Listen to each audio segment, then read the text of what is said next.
Today I will discuss Geography chapter number 3, Drainage. The term drainage describes the river systems of an area. Small streams from directions come together to form the main river, which ultimately drain into a large water body such as a lake or a sea or an ocean. In this chapter, we discuss about the drainage system, drainage basin, water divide, and the drainage system in India. The area drained by a single river system is called a drainage basin. Any elevated area such as a mountain or an upland which separates two drainage basins is known as a water divide. Drainage system in India. The Indian rivers are divided into two major groups. One is the Himalayan rivers and other is the peninsular rivers. Now I will discuss some important features of the Himalayan rivers and side by side the peninsular rivers. First I will discuss the Himalayan rivers. Most of the Himalayan rivers are perennial, which means they have water throughout the year. Second is, these rivers receive water from rain as well as from melted snow from high mountains. Two major Himalayan rivers, the Indus and the Brahmaputra, originate from the north of the mountain ranges. The Himalayan rivers have long courses from their source to the sea.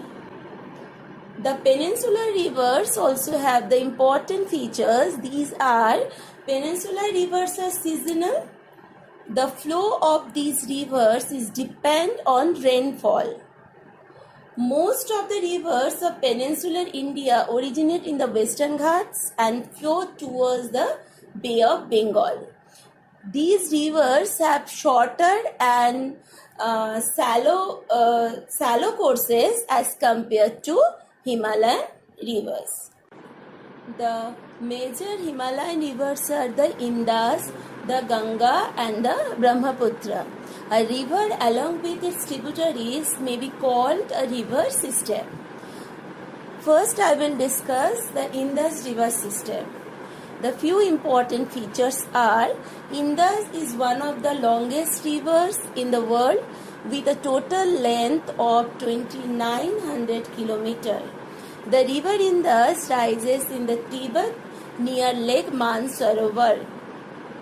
The Satluj, the Beas, the Ravi, Jhelum join together to enter the Indus near Mithankot in Pakistan.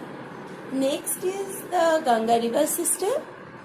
The source of Ganga, called the Bhagirathi, is fed by the Gangotri glacier and joined by the Alaknanda at Devaprayag in Uttarakhand.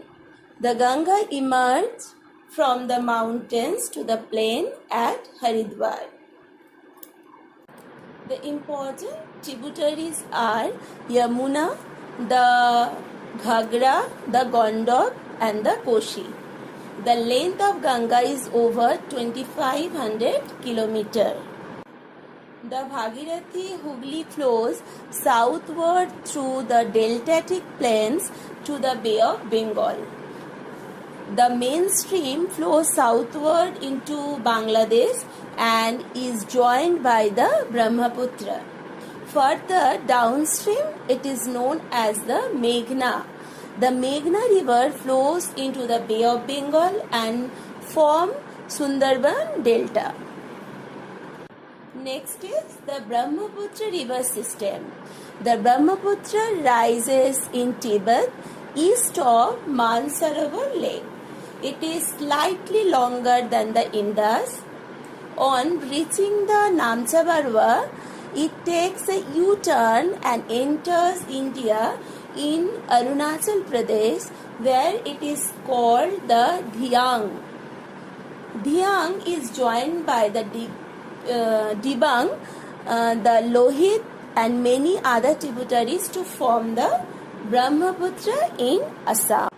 Next is the peninsular rivers. The main water divide in peninsular India is formed by the Western Ghat. Most of the major rivers of the peninsula such as Mahanadi, Godavari, Krishna, Kaveri, etc. First I will discuss the Narmada basin, Krishna, Kaveri, etc. First I will discuss the Narmada basin. The Narmada rise in the Amarkantak hills in Madhya Pradesh. The Narmada flows through a deep gorge at the Marble Rocks near Jabalpur. The Narmada basin covers parts of Madhya Pradesh and Gujarat. Next is Tapi. Tapi rivers in the Satpura ranges in the Betul district of Madhya Pradesh. Its basin cover parts of Madhya Pradesh, Gujarat and Maharashtra. The Godavari is the largest peninsular river. Its length is about 1500 km. It rises from the slopes of Western Ghat in the Nasik district of Maharashtra. The basin covers part of Maharashtra, Madhya Pradesh, Odisha and Andhra Pradesh. Owing to its length and the area it covers, it is also known as the Dakshin Ganga. Next is Mahanadi. Mahanadi rise in the highland of Chhattisgarh. The length of the river is about 860 km. Its drain basin is shared by the Maharashtra, Chhattisgarh, Jharkhand and Odisha.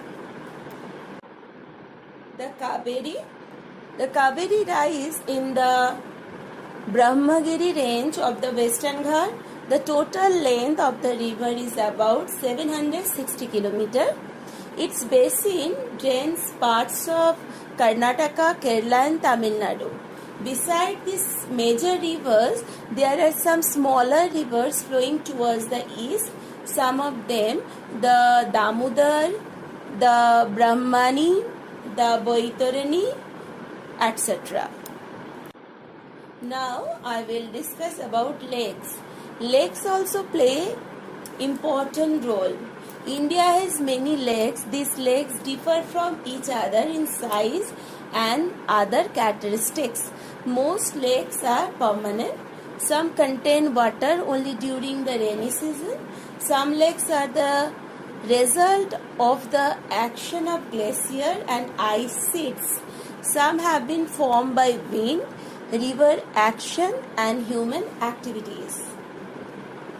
These lakes are attractive for tourists in places like Srinagar, Nainital. Different lakes are meandering rivers across a flat plains from cutoff that later develop into oxbow lakes. Next is the lagoons, also the important features, that is the spites and the birds form lagoons in the coastal areas. Example, the Chilika Lake, the Pulicat Lake and the Kolar Lake.